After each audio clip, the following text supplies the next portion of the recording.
Actor Christian Bale is set to play Dick Cheney in the upcoming film Vice. In order to portray the former vice president, Bale gained an astonishing 40 pounds.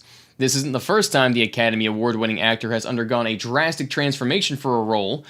For his performance in The Machinist, he became drastically emaciated, and for his performance on the poster for Newsies, he became really gay. In television news, it is uncertain whether ABC will renew The Conners for another season. The show is the network's second attempt at a Roseanne reboot that follows the popular TV family after the original namesake character dies from opioid addiction. Despite poor ratings, ABC is utilizing this formula for future shows. Currently in development is a pilot where Mark Lynn Baker returns as Larry Appleton, who is forced to take custody of his cousin's teenage children after their parents die in a freak dance of joy accident. In ABC's newest reboot, Raising Bar-Takamooses. CBS follows suit with a continuation of their most popular comedy saga with a new show in which Robin Scherbatsky returns only to be killed by a poorly anchored French horn. As a result, an aging Ted Mosby loses his mental stability, disappears into the woods, only to emerge years later to tell his kids of the story of How I Met My Possum.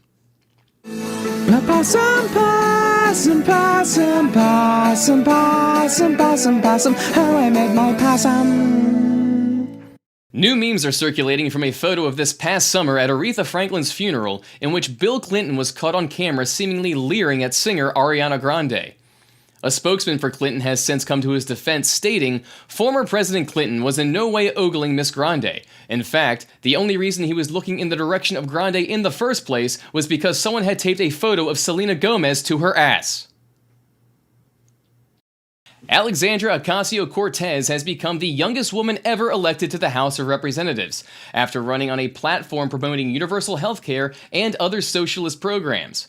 Her critics have said Cortez is naive and has no idea how to pay for programs that would cost upwards of $30 trillion. Cortez shot back by tweeting, "First of all, healthcare is a human right. Second of all, we don't need to spend trillions of dollars. We can just write a check." And in more news, actress Susan Sarandon recently celebrated a birthday, which means that she is finally the hot 72-year-old we all thought she was since 1996.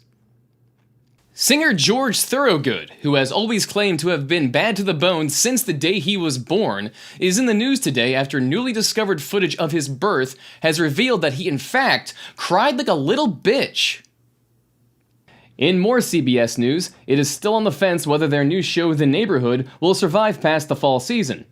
The show follows Dave Johnson, played by Max Greenfield, who moves to a prominently black Southern California neighborhood next door to Cedric the Entertainer's Calvin Butler, who is wary of the cultural effect this will have on his community. The Neighborhood actually sets a television milestone, being the first show in history to be entirely developed by state-of-the-art script-writing supercomputer, the cliched Crapinator 5000.